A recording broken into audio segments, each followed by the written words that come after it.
Saat negara lain itu masih berpikir soal Piala Asia, sibuk sedang mempersiapkan tim untuk ke Piala Asia di timnas senior. Malaysia ini ternyata menggelar pertandingan persahabatan, pemusatan latihan untuk timnas U23 Harimau Malaya B23, dan hasilnya saudara-saudara, hasilnya luar biasa saudara-saudara. Hasilnya luar biasa dalam pertandingan persahabatan uji coba melawan Cina saudara-saudara. Malaysia ini menang 1-0. Halo saudara-saudara, jumpa lagi dengan komentator gadungan di sini. Dengan komentator yang gadungan. Seperti biasa saudara-saudara, seperti biasa, kalau kita sudah bertemu, pasti akan ada yang kita bicarakan. Akan ada yang kita cakap, kita ulas, kita analisis, kita bacotin tentang sepak bola di seputaran Asia Tenggara, di negara-negara tetangga, negara-negara jiran, negara-negara serumpun, Indonesia, Malaysia, Thailand, Vietnam, Laos, Myanmar, Brunei Darussalam, Kamboja, Singapura, Timor Leste, Wakanda, Konoha, dan sekitarnya. Semua akan kita bicarakan secara fair, secara jujur, secara adil, tanpa kebencian, tanpa provokasi, tanpa muatan politik. Semuanya saudara-saudara, baik yang bermanfaat maupun yang tidak bermanfaat, baik yang sudah lama maupun yang terbaru. Bebas saudara-saudara, bebas. Yang penting sopan.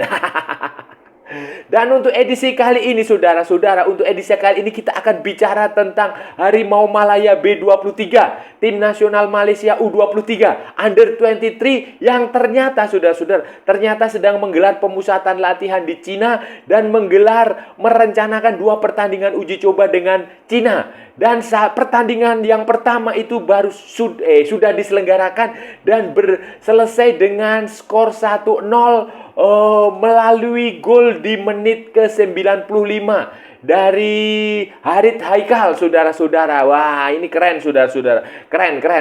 Bagus karena negara Asia Tenggara lain ini belum berpikir menggelar pemusatan latihan untuk timnas U23 karena semuanya masih sibuk untuk mempersiapkan timnas senior di Piala Asia.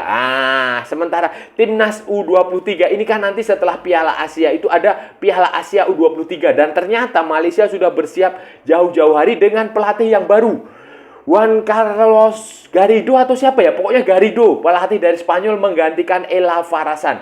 Dan ini akan seperti apa saudara-saudara? Ini akan kita bahas, akan kita ulas, akan kita analisis, akan kita cakap di edisi kali ini saudara-saudara.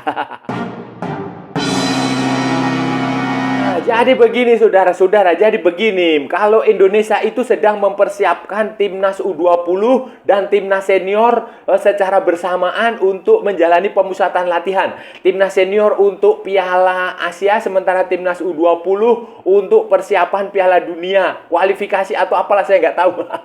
Nah, sementara Malaysia, saudara-saudara, Malaysia lebih fokus pada timnas senior, tentu saja karena akan Piala Asia, dan timnas U23 Harimau Malaya B23 yang akan tampil di Piala Asia U23.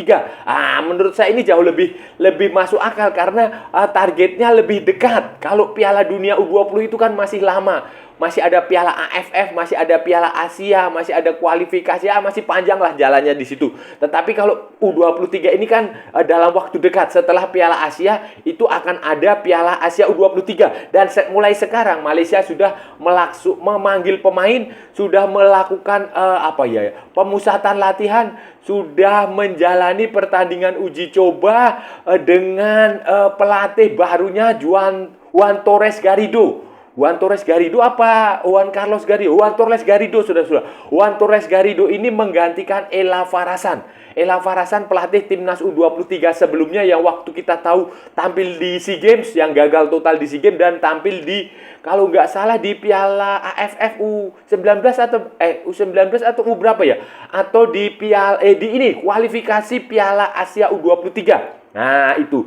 Ella Farasan. Walaupun Ella Farasan berhasil meloloskan Malaysia ke Piala Asia U23, ternyata posisinya digantikan oleh Juan Torres Garrido, sementara Ella Farasan kini naik kelas ke timnas senior menjadi kembali ke posisi semula menjadi asisten Kim Pan-gon, dan tugas baik timnas U23 Malaysia maupun tim nasional senior ini sama-sama berat karena mereka akan tampil di Piala Asia. Dan persiapannya sudah dilakukan sejak pemusatan latihan di Cina ini, saudara-saudara. Harimau Malaya B23 ini, Juan Torres Garrido ini tetap memanggil pemain-pemain. Sebenarnya backbone-nya ya, tulang punggungnya itu tidak berbeda jauh dari tim yang sebelumnya, yang tampil di SEA Games, tampil di kualifikasi Piala Asia. Itu backbone-nya di situ. Tulang punggungnya masih sama. Pemain-pemainnya juga masih sama sebagian besar, walaupun ada beberapa pemain baru. Itu wajar lah, normal. Tetapi secara backbone, tulang punggung itu dari pemain-pemain itu. Dan Malaysia, Juan Torres Garrido ini ya hanya menerapkan sistem game plan, skema permainan yang berbeda saja, saudara-saudara. Berbeda cara bermain, pendekatan yang berbeda dari apa yang dilakukan Ella Farasan. Cara bermainnya juga berbeda, lebih kepada passing-passing pendek, bola-bola pendek, tidak lagi bola-bola panjang mengandalkan sayap seperti zamannya Ella Farasan. Dan terbukti, saudara-saudara, pada pertandingan uji coba pertama yang digelar hari Sabtu sore waktu Shanghai, kalau nggak salah ya, Shanghai atau mana ya, pokoknya di Cina, itu Garrido itu menampilkan pemain-pemain yang sebagian besar itu sudah ya starting line up-nya itu ya sebelum-sebelumnya juga sudah main, seperti Harit Haikal, Nasmuddin Akmal, kemudian Fergus Tierney, kemudian Saravana. Nah, itu melawan Cina, dan hasilnya, saudara-saudara, hasilnya menurut saya bagus sekali. Bagus sekali. Malaysia bermain cukup padu. Secara game plan itu berjalan dengan bagus. Passing-passingnya itu juga sangat terstruktur. Saya nggak tahu apakah karena kualitas lawan yang mungkin tidak sebagus Malaysia atau gimana. Tapi kalau Cina ya saya rasa bagus lah. Masa Cina tim jelek, tetapi saya rasa Malaysia jauh lebih bagus.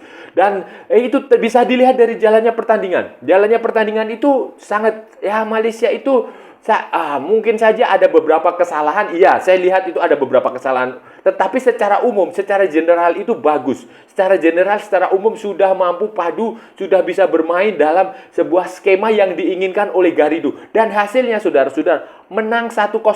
Menang 1-0 di kandangnya Cina, saudara-saudara. Walaupun ini Cina U23, tetap saja Cina adalah negara sepak bola, salah satu negara sepak bola yang bagus di Asia. Dan nggak mungkin Cina bermain-main. dan 1 gol itu pun lahir dari menit-menit akhir. Kalau nggak salah menit ke-95 melalui Harit Haikal. Wah, keren, saudara-saudara. Keren. Lihat dari skemanya, saudara-saudara. Skemanya ini Malaysia tampaknya tidak banyak berubah. Seperti yang saya bilang di awal, tidak banyak skema maupun starting line up-nya itu tidak banyak berubah dari tim yang diwariskan oleh Ella Farasan. Masih mengandalkan 3 back. Kalau nggak salah ya, 3 back, 3-4-3. Itu yang digunakan oleh Garrido. Yang membedakan hanyalah cara bermain dia. Cara bermain Garrido, cara bermain Malaysia U23 ini jauh lebih padu, jauh lebih terstruktur, jauh lebih santai. Saya tidak melihat ada beban yang begitu berat. Saya tidak melihat ada tekanan. Itu yang penting. Dan para pemain itu sangat enjoy, sangat menikmati permainan. Mereka bisa passing dari kaki ke kaki, pendek. Bahkan beberapa kesempatan, saudara-saudara, saya lihat mereka coba menerapkan tiki-taka, pendek, kemudian pemain bergerak. Itu bagus, saudara-saudara, bagus. Walaupun sekali lagi saya harus mengatakan, mungkin saja tidak 100% sempurna, karena ada beberapa kesalahan yang saya lihat masih terjadi. Kesalahan yang menurut saya itu wajar dan masih bisa diperbaiki untuk pertandingan-pertandingan berikutnya, saudara-saudara. Dan secara umum ini baguslah, lumayan untuk sebuah step pertama, langkah pertama. Dan ini kan pertandingan pertama Garrido kan, pertandingan pertama di level internasional yang dijalani Malaysia U23 bersama Garrido. Walaupun ini hanya pertandingan persahabatan Tiers 2 kalau nggak salah. Kalau Tier 1 kan FIFA Matchday yang timnas senior. Kalau ini Tiers 2, jadi mungkin nggak dapat poin. Tetapi dari performanya memang bagus, saudara-saudara, bagus sekali lah. Pergerakan pemain itu juga sudah bisa tahu tanggung jawab dia. Bola dilarikan kemana, dia harus bergerak kemana, posisi lawan bagaimana, posisi kawan bagaimana, dia harus bergerak ke sana ke sini. Kemudian umpan-umpan panjang, skenario bola mati, free kick, corner kick itu juga mampu dimanfaatkan dengan baik. Hanya counter attack yang menurut saya agak perlu diperbaiki sedikit. Sedikit saja, saudara. Ini saudara-saudara, Malaysia U23 ini masih punya kalau nggak salah satu pertandingan lagi melawan Cina. Jadi kalau nggak salah nih ya, kalau salah saya mohon maaf, tolong dikoreksi, atau koreksi di kolom komen. Kalau nggak salah ini nanti dia ada 2 pertandingan uji coba di Cina. Apakah dia akan melawan Cina lagi atau melawan tim mana? Tapi tampaknya akan melawan Cina lagi. Kalau nggak salah tanggal 26 Desember 2023. Jadi sehari setelah Natal. Setelah Christmas. Jadi ini bisa dimanfaatkan lagi untuk melihat lagi apakah Malaysia benar-benar sudah siap menghadapi Piala Asia U23 atau tidak. Dan persiapan yang cukup panjang ini menurut saya bagus, saudara-saudara. Bagus sekali. Bagus. Kenapa? Karena ya dengan pelatihnya baru, kemudian pemainnya masih sama saja sebenarnya, masih lama, pemain yang lama, termasuk ada si Lukman Hakim Samsudin. Kemudian saya nggak tahu Noalen mungkin karena di kompetisi di Finland sedang berjalan atau apa saya nggak tahu, tapi dia belum hadir di sini, tapi kemungkinan nanti akan hadir. Kemudian pemain yang dari Inggris itu juga belum ada di sini. Mungkin saja nanti akan bergabung ketika turnamen, saya nggak tahu. Tetapi faktanya, saudara-saudara, dengan 2 pertandingan uji coba dengan pemusatan latihan yang digelar di Cina ini saya rasa sudah cukup lah. Sudah cukup membuktikan bahwa Malaysia ini cukup serius untuk tampil di Piala Asia U23. Untuk tampil di Piala Asia 23 karena mereka akan menghadapi lawan-lawan yang tidak mudah di grup D kalau nggak salah, saudara-saudara. Berdasarkan drawing yang dilakukan bulan November itu, saudara-saudara, Malaysia itu akan bertemu Uzbekistan, kemudian Vietnam dan Kuwait. Jadi ada grup D itu 3 lawannya Malaysia itu. Dan saya rasa peluang Malaysia ada, saudara-saudara. Vietnam U23 tidak sebagus Vietnam senior. Tidak sebagus Vietnam di zamannya Park Hang-seo. Kalau nggak salah Vietnam U23 ini nanti Philippe Troussier juga. Kalau nggak Philippe Troussier sih itu Tuan An Hoan atau siapa itu pelatihnya itu. Kemudian Kuwait itu ya tidak terlalu bagus juga. Paling yang agak lumayan adalah Uzbekistan. Karena Uzbekistan itu kemarin ikut Piala Dunia U20 apa ya? Kemudian ikut 2 Piala Dunia U17. Kemudian timnas U23-nya juga bagus, timnas senior dia juga bagus, di Asian Games dia juga bagus, di kualifikasi Piala Asia juga bagus. Jadi peluang Malaysia untuk lolos menjadi runner up, salah satu runner up itu ada. Piala Asia U23 ini, saudara-saudara, Piala Asia Under 23 ini, Asia Tenggara itu kembali mengirimkan 4 negara. Sama seperti Piala Asia 2023. Sama seperti Piala Asia di timnas senior juga 4 negara. Sama negaranya. Malaysia, Vietnam, Thailand, Indonesia. Dan kalau di Piala Asia senior Indonesia dan Vietnam satu grup, maka di tim Piala Asia U23 ini giliran Malaysia dan Vietnam yang satu grup. Sementara Irak dan Indonesia itu masuk grup yang menurut saya cukup berat. Kok Irak? Thailand itu dan Indonesia masuk di grup yang cukup berat. Thailand itu ada di grup C bersama Arab Saudi, bersama Irak dan Tajikistan.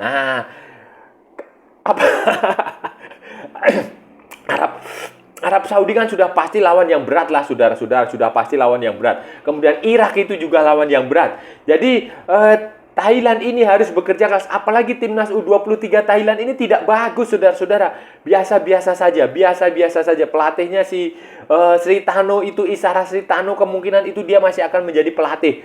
Dan dia biasa-biasa sajalah karena sudah beberapa kali dikalahkan Indonesia di Piala AFF maupun di SEA Games. Kemudian Indonesia itu ada di grup A, saudara-saudara. Di grup A yang lawannya juga ya cukup berat, saudara-saudara, cukup berat. Di situ ada Qatar, tuan rumah, ada Australia, dan ada Jordania. Ini berat, saudara-saudara. Qatar jelas tuan rumah itu sudah pasti punya keuntungan psikologis, keuntungan non-teknis, secara fisik, secara mental mereka didukung publik tuan rumah. Kemudian Australia kita tahu sendiri adalah tim yang tim Asia dengan tradisi Eropa, pemainnya adalah bule-bule semua, pemain-pemain Eropa. Kemudian Jordania adalah tim Timur Tengah, Middle East yang punya speed and power sangat bagus. Jadi menurut saya peluang terbesar untuk di ASEAN, wakil ASEAN ini justru ada di grupnya Malaysia dan grupnya Vietnam. Karena salah satu dari Malaysia atau Vietnam itu bisa saja menjadi runner up terbaik. Runner up terbaik, saudara-saudara. Betul, saya tidak bohong. Kalau untuk juara grup sudah pasti kemungkinan Uzbekistan lah. Sementara Kuwait itu ya ringan-ringan saja. Tetapi kalau Indonesia dan Thailand itu cukup berat, saudara-saudara. Akan menghadapi lawan yang cukup berat, saudara-saudara. Baik Thailand maupun Indonesia ini terlihat masih santai saja. U23-nya masih santai-santai saja. Belum mengadakan pergerakan, belum mengadakan pemusatan latihan yang signifikan. Ya, mereka hanya khusus Thailand itu dia hanya memanggil pemain untuk latihan saja di dalam negeri. Begitu pula Vietnam, karena masih terkendala kompetisi yang sedang berjalan. Sementara Indonesia sama sekali tidak menggelar pemusatan latihan U23. Kenapa? Karena pelatihnya adalah Sintayong, masih sama. Kemudian pemainnya, mayoritas pemain U23 ini sedang mengikuti pemusatan latihan untuk timnas senior Indonesia, untuk Piala Asia. Jadi kemungkinan nanti ya backbone-nya tidak akan berbeda jauh dengan timnas senior itu. Walaupun menghadapi grup berat nanti ya saya nggak tahu apakah Indonesia bisa lolos ke babak 16 besar atau tidak, tetapi ya mungkin berat, mungkin juga mudah. Tetapi faktanya adalah pemainnya adalah pemain-pemain yang sekarang ini sedang pemusatan latihan. Seperti siapa itu? Rizky Ridho, kemudian Pratama Arhan. Kayak begitulah. Ivar Jenner, Rafael Struijk, Elkan. Kemudian si Justin Hubner, jangan lupa. Kalau itu nanti pemain-pemain itu semua bisa main, saya optimistis. Tetapi kan masalahnya Piala Asia U23 itu nanti tidak berada dalam kalender FIFA dan tidak pula digelar ketika ada FIFA Matchday. Jadi saya ragu pemain-pemain seperti Ivar Jenner, seperti Rafael Struijk, seperti Justin Hubner, Elkan Bagot, Marcelino Ferdinand itu akan dilepaskan klubnya di Eropa. Kalau Pratama Arhan mungkin saja dilepas karena di klub dia juga cadangan terus.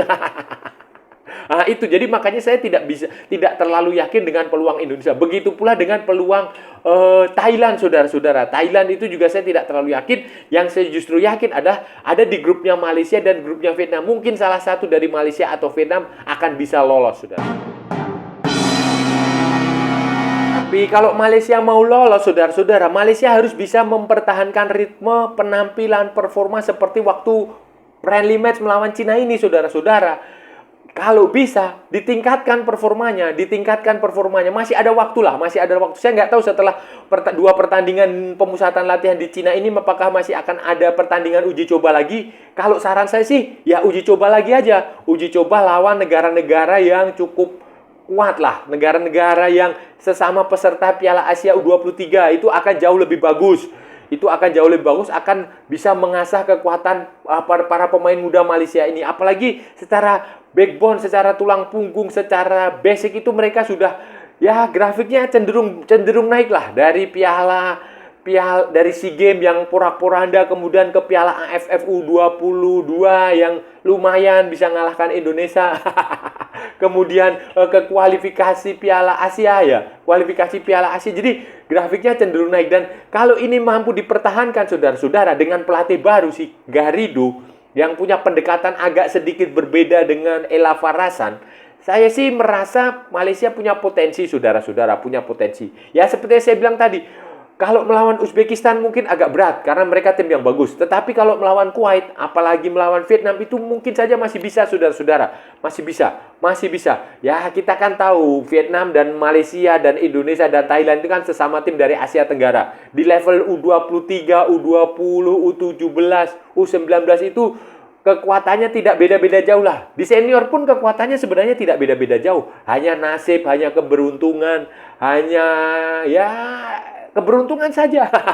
Jadi ini potensi sekali. Beruntung Malaysia bertemu Vietnam. Dia tidak bertemu tim yang lebih berat seperti Irak atau Australia. Itu jadi manfaatkan kesempatan ini untuk mencoba sebaik-baiknya lolos ke babak 16 besar dengan cara persiapan yang baik dan benar mumpung waktunya masih ada, saudara-saudara, waktunya ada sebulan lebih lah. Sebulan lebih ini dimanfaatkan untuk pemusatan latihan serius, fokus ke situ, kemudian friendly match dengan banyak negara yang bagus. Itu. Nah, saudara-saudara, itu tadi pembahasan kita hari ini, saudara-saudara. Kita sudah bicara panjang lebar dari A sampai Z, dari utara sampai selatan, dari barat sampai ke timur, tentang Timnas Malaysia U23, Harimau Malaya B23, tentang pemusatan latihan yang sedang digelar di Cina, tentang uji coba pertandingan persahabatan yang sedang diselenggarakan melawan Cina, dan hasilnya menang 1-0 melalui sebuah gol di menit-menit akhir. Menit 95 kalau nggak salah, melalui si Harits Haikal. Sebuah permainan yang bagus juga secara umum, saudara-saudara. Permainan Malaysia jauh lebih padu saat ini di bawah asuhan Garrido dibanding dengan Ella Farasan beberapa waktu lalu. Waktu di SEA Games, kemudian di kualifikasi Piala Asia, saya lihat lebih bagus sekarang, saudara-saudara. Lebih bagus, dan ini tampaknya Malaysia benar-benar serius untuk mempersiapkan diri ke Piala Asia U23 yang digelar setelah Piala Asia nanti, saudara-saudara. Piala Asia Senior. Dan ada banyak, sebenarnya pemainnya tidak banyak berubah, saudara-saudara. Pemainnya masih sama itu-itu aja. Tetapi cara bermainnya jauh lebih padu, jauh lebih bagus, jauh lebih disiplin, jauh lebih, menurut saya, lebih terstruktur, terskema. Sistematiknya lebih jelas. Gameplaynya lebih bagus. Dan saya rasa sudah cukup ya, saudara-saudara, pembahasan kita hari ini. Kalau ada salah-salah ya mohon maaf, saudara-saudara. Namanya juga gadungan. Tetapi kalau benar berarti sebuah kebenaran. Kalau saudara merasa channel ini bermanfaat, berguna, menghibur, menginspirasi, silahkan like, share, and subscribe. Tapi kalau tidak, saudara-saudara, abaikan saja. Skip, jangan ditonton, tetapi jangan juga di-report. Kasihan saya, saudara-saudara.